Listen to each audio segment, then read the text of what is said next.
Hello दोस्तों, नमस्कार। स्वागत है आप सभी का एक बार फिर से हमारे करंट अफेयर के सेशन में। तो दोस्तों चलिए शुरुआत करते हैं। आज का हमारा पहला करंट अफेयर का क्वेश्चन है, NOAA द्वारा जारी एक हालिया रिपोर्ट के अनुसार पिछले एक साल में दुनिया के प्रवाल भित्तियों में कितना प्रक्षालित हुआ है, यानी कितना नुकसान हुआ है जो वर्ल्ड कोरल रीफ हैं। तो ये कितना हुआ है? तो ये 60% हुआ है। 60% इसका नुकसान हो चुका है, जो कि किसके द्वारा ये रिपोर्ट दी गई है? NOAA द्वारा। और ये कहाँ की संस्था है? ये US की संस्था है, national oceanic and atmospheric administration. इसके द्वारा ये जारी किया गया है और बताया गया है कि पिछले एक सालों में 60% जो हमारे कोरल रीफ्स हैं इनको नुकसान पहुंच चुका है विरंजन के कारण, जिसका कारण है। और दुनिया की सबसे बड़ी कोरल रीफ जो है वो कहाँ पर है? आप सभी लोग बताइएगा। वो ऑस्ट्रेलिया में, वो किस नाम से है? तो आप लोग कमेंट करके बताइएगा वो क्या नाम से जाना जाता है। और देखिए पिछले 1998 और 2017 के बीच इसमें काफ़ी भारी मात्रा में नुकसान हो चुका है, जिसका रिपोर्ट NOAA द्वारा जारी किया गया है।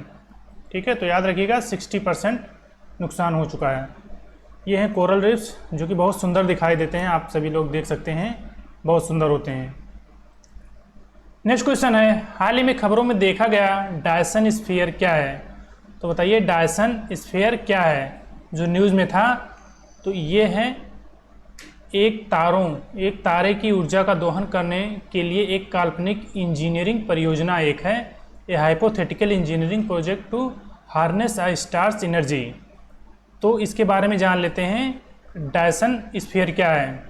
तो डायसन स्फीयर, ये जो स्वीडन, भारत और अमेरिका, ब्रिटेन, ये 4 देश हैं, इनकी एक अंतर्राष्ट्रीय टीम है जो डायसन क्षेत्रों की ये खोज करती है। डायसन क्षेत्र क्या होता है? ये सूर्य के चारों तरफ का पृथ्वी के आकार का एक क्षेत्र होता है, जिसे डायसन क्षेत्र कहते हैं। और ये कैसे पता चलता है? ये जो तारे होते हैं इनकी जो ऊर्जा होती है जब ये निकलती है, तो ये जो डायसन क्षेत्र होते हैं उसको अवशोषित करते हैं, जिसके कारण ये पता चलता है कि ये डायसन क्षेत्र है।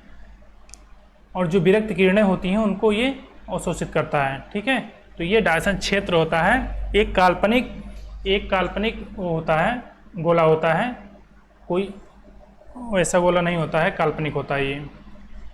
तो ये स्वीडन, भारत और अमेरिका और ब्रिटेन, ये चारों देशों के द्वारा ये खोज किया जाता है। इनकी एक टीम है उसके द्वारा। और ऐसा बताया गया है कि मिल्की वे जो हमारी आकाशगंगा है उसमें इस प्रकार के कई डायसन क्षेत्र पाए जाते हैं। हालांकि अभी तक खोज नहीं किया गया है, लेकिन खोज किया जा सकता है। नेक्स्ट क्वेश्चन है, हाल ही में अंतर्राष्ट्रीय वित्त निगम IFC इंटरनेशनल फाइनेंस कॉरपोरेशन ने ग्रामीण क्षेत्रों में महिलाओं को सूक्ष्म ऋण प्रदान करने के लिए किस बैंक को $500 मिलियन प्रदान किया गया है? ऋण $500 मिलियन का ऋण प्रदान किया गया है। तो किसने किया है? ये HDFC बैंक ने किया है। HDFC बैंक ने किया है। देखिए IFC ने 17 मई 2024 को HDFC बैंक को $500 मिलियन का एक ऋण प्रदान किया गया है, जो कि ये महिलाओं को माइक्रो फाइनेंस ऋण प्रदान करेगा, समर्थन करेगा जो उधारकर्ताएं होंगी, ऋण जिनको चाहिए। और ये स्वयं सहायता समूह यानी SHG के लिए और संयुक्त देयता समूहों JLG में ये अस्थायी उनकी आजीविका को ये बढ़ावा देने के लिए एक पहल है। और इसमें गैर बैंकिंग वित्तीय कंपनियों के विपरीत जो हैं, इसमें जो इनका इंटरेस्ट रेट होता है, यानी इंटरेस्ट रेट होता है इनका हाई होता है, लेकिन इनमें बहुत कम होता है। तो इसलिए ये HDFC बैंक को ये इन्होंने ऋण दिया है $500 मिलियन का। ठीक है, तो याद रखिएगा। नेक्स्ट क्वेश्चन है, हाल ही में आपराधिक न्यायिक प्रणाली के प्रशासन में भारत का प्रगतिशील मार्ग सम्मेलन कहाँ आयोजित किया गया है?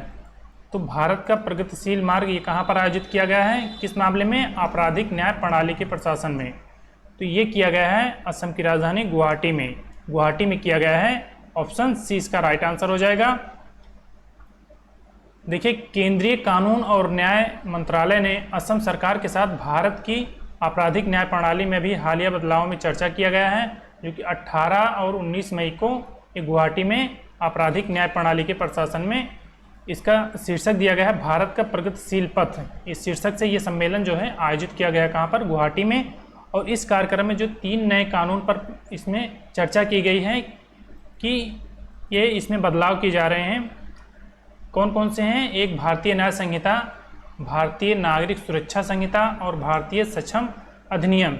ये जो पुराने ब्रिटिश काल के कानून थे, अब इन्हें जो कि बदलाव करके कुछ 1 जुलाई 2024 से ये लागू हो जाएंगे। तो इसलिए ये सम्मेलन किया गया था, कहाँ पर, गुवाहाटी में। आप सभी लोग इसको याद रखिएगा। नेक्स्ट क्वेश्चन है, हाल ही में मालती जोशी का निधन हुआ है, वे कौन थी? तो बताइए मालती जोशी कौन थी? इन्हें पद्मश्री अवार्डी हैं, ये पद्मश्री पुरस्कार इनको मिल चुका है मालती जोशी को।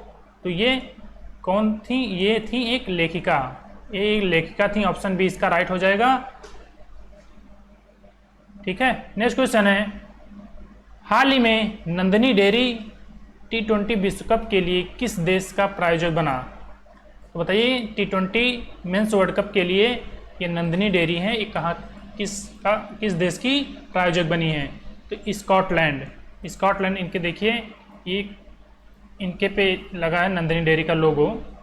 और ये नंदिनी डेयरी जो है ये कहाँ की कंपनी है? ये कर्नाटक की है। तो स्कॉटलैंड की ये प्रायोजक बनी है T20 मेंस वर्ल्ड कप के लिए, याद रखिएगा। नेक्स्ट क्वेश्चन है, हाल ही में क्रोएशिया के नए प्रधानमंत्री कौन बने हैं? तो बताइए साथियों, ये क्रोएशिया के नए प्रधानमंत्री कौन बने हैं? इनका हमने फ़ोटो लगाया है, तो देखिए ये प्रधानमंत्री बनने के बाद बड़े खुश नज़र आ रहे हैं। तो देखिए ये कौन है? आंद्रेज प्लेंकोविक इनका नाम है। ऑप्शन भी इसका राइट हो जाएगा। और ये देखिए क्रोएशिया का मैप है, ये रहा क्रोएशिया, ये यहाँ से लेकर यहाँ तक पूरा है। और इधर एड्रियाटिक सी है, और ये क्रोएशिया की राजधानी है जाग्रेब। ठीक है, तो याद रखिएगा इसका। ऑस्ट्रिया, स्लोवानिया, इटली, हंगरी और सर्बिया जैसे देश इसके साथ सीमा साझा करते हैं, क्रोएशिया के साथ। नेक्स्ट क्वेश्चन देखिए, हाल ही में विश्व एड्स वैक्सीन डे कब मनाया गया? तो बताइए विश्व एड्स वैक्सीन डे ये कब मनाया गया? तो ये भी 18 मई को मनाया गया। एड्स के वैक्सीन की जागरूकता बढ़ाने के लिए विश्व एड्स वैक्सीन डे मनाया जाता है 18 मई को। और डे की चर्चा हुई है तो हम कुछ डे लेकर आप लोग को आए हैं जो मई में मनाए जा चुके हैं। जैसे 1 मई को अंतर्राष्ट्रीय श्रम दिवस मनाया जाता है, 2 मई को विश्व टूना दिवस मनाया जाता है, और 3 मई को विश्व प्रेस स्वतंत्रता दिवस और इसके साथ ही अंतर्राष्ट्रीय तेंदुआ दिवस भी मनाया जाता है। और 4 मई को अंतर्राष्ट्रीय अग्निशमन दिवस मनाया जाता है और कोयला खनिक दिवस भी मनाया जाता है। और 5 मई को देखिए विश्व हंसी दिवस और विश्व पुर्तगाली भाषा दिवस मनाया जाता है। और 7 मई को क्या मनाया जाता है? विश्व अस्थमा दिवस मनाया जाता है। और 8 मई को विश्व रेड क्रॉस और रेड क्रिसेंट दिवस और इसके साथ ही विश्व थैलेसीमिया दिवस मनाया जाता है। और 10 मई को अंतर्राष्ट्रीय आर्गानिया दिवस और 12 मई को अंतर्राष्ट्रीय नर्स दिवस और राष्ट्रीय प्रौद्योगिकी दिवस मनाया जाता है। और 15 मई को अंतर्राष्ट्रीय परिवार दिवस मनाया जाता है। तो ये इंपॉर्टेंट डे थे, आप लोग रिवाइज करते रहिएगा। नेक्स्ट क्वेश्चन है साथियों, हाल ही में किसने भारत का पहला satellite in orbit third party देयता बीमा पॉलिसी लॉन्च किया है? तो किसने लॉन्च किया है? ये टाटा AIG के द्वारा लॉन्च किया गया है। थर्ड पार्टी देयता बीमा पॉलिसी लॉन्च किया गया है इनके द्वारा। नेक्स्ट क्वेश्चन है, हाल ही में पर्यावरण योगदानकर्ताओं के लिए 10 साल के ब्लू रेजिडेंसी वीज़ा की घोषणा किस देश के द्वारा किया गया है? तो बताइए किस देश के द्वारा किया गया है? पर्यावरण के क्षेत्र में जिन्होंने योगदान दिया है उसके लिए 10 साल के ब्लू रेजिडेंसी वीज़ा की घोषणा की है। किसके द्वारा? ये UAE के द्वारा किया गया है। ऑप्शन सी इसका राइट हो जाएगा, UAE। ये ब्लू रेजिडेंसी वीज़ा क्या होता है? जो पर्यावरण के क्षेत्र में जैसे समुद्री जीवन, भूमि आधारित पारिस्थितिकी तंत्र और वायु गुणवत्ता स्थिरता प्रौद्योगिकियों के लिए और इसके साथ परिपत्र अर्थव्यवस्था, इन क्षेत्रों से कोई संबंधित हो तो उसके लिए जो UAE है वो 10 साल का उसका वीज़ा उसको प्रोवाइड करेगा।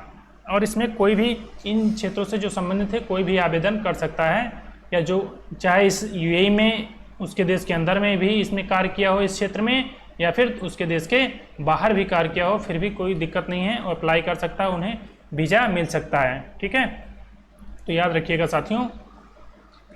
तो हमारे इतने क्वेश्चन थे, टॉप 10 क्वेश्चन साथियों। आप लोग बताइएगा आप लोग को हमारा क्वेश्चन कैसा लगा सेशन। और नए हो तो वीडियो को लाइक करिए, चैनल को सब्सक्राइब करिए और दोस्तों के साथ शेयर जरूर करें। तो मिलते हैं नेक्स्ट सेशन में, तब तक के लिए जय हिंद, वंदे मातरम।